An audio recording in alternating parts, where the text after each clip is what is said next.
রাজনৈতিক সিদ্ধান্ত রাজনৈতিকভাবেই নিতে হবে। যে বিষয়গুলো এখানে এসছে, 1 নম্বর বিষয় হলো সংস্কারটা অবশ্যই লাগবে।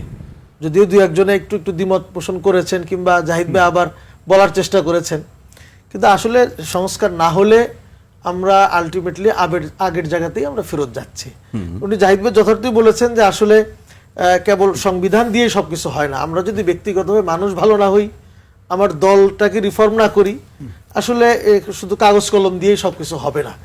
তো সেজন্য আমরা দেখলাম যে দুঃখজনকভাবে এদেশের যারা মূল রোল প্লে করে এদেশে রাজনীতিতে, অতীতে যারা ক্ষমতায় ছিল, তাদেরকে দেখলাম যে আসলে তারা পরিবর্তন হয়নি। এবং এই সংস্কারও দেখবেন বেসিক জায়গাগুলোতে তারা নোট অফ ডিসেন্ট দিয়ে রেখেছে। এবং তারা যদি ক্ষমতায় যেতে পারে, যাবে কিনা আমরা জানি না, যদি যেতে পারে তারা এগুলি বলবে আমরা তো নোট অফ ডিসেন্ট দিয়েছি। এই হলো একটা বিষয়। আরেকটা বিষয় হলো যেমন হাফিজ ভাই যেটা বলতেছিলেন, সেটা হলো যে আমাদের নির্বাচনটা যদি ভালো হয়, আপনি দেখেন সংস্কারের মধ্যেও এত গোজামিল হয়ে যাচ্ছে, এরপরে নির্বাচন যে একটা সুষ্ঠু নির্বাচন হবে এ ব্যাপারে কে গ্যারান্টি দিতে পারে? আমি তার কথাটা শুনতে চাই। দেখেন আমাদের নির্বাচন কমিশন এটাও কিন্তু গঠিত হয়েছে সংস্কারের আগে। এখন যারা কমিশন আছে ওনারা আগের চিন্তা চেতনা, আগের আইনে অনুযায়ী তারা কিন্তু কাজ করছে।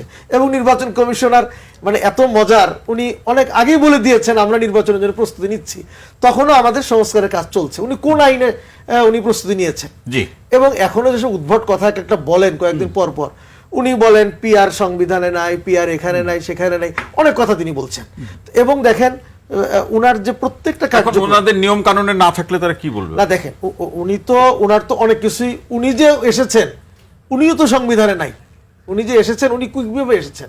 উনার আশাটাও কি সংবিধানে ছিল? আপনি তালাশ করে দেখেন, সংবিধান অনুযায়ী উনি আসেন নাই। আমি যেটা বলতে চাই, ওনার অনেকগুলি কথাই এরকম উদ্ভট কথা রয়েছে। এরপর দেখেন উনি এসেছে, ঠিক আছে, এখনো উনি নির্বাচনটাকে যে সুন্দর করতে পারবেন, হাফিজ ভাই যথার্থ বলতেছিলেন যে কালো টাকা, পেশি শক্তি এগুলি যে থাকবে না, এর গ্যারান্টি কে দিবে? আমাদের এই ডক্টর ইউনূস সরকারকে দিতে পারবে? এরপর স্বরাষ্ট্রমন্ত্রী উপদেষ্টা কি পারছে? নির্বাচন কমিশন কি পারছে? এরা কিন্তু পারছে না। যদি তা না পারে তাহলে আমরা কি দেখবো? আগের সেই নির্বাচনটা আবার হবে, ব্যালট বাক্স চুরি হবে, ছিনতাই হবে, সেই জায়গাটা অতীতের প্রসঙ্গগুলো আপনাদের চোখে ভাসে। আরেকটু কথা বলে শেষ করে দিই।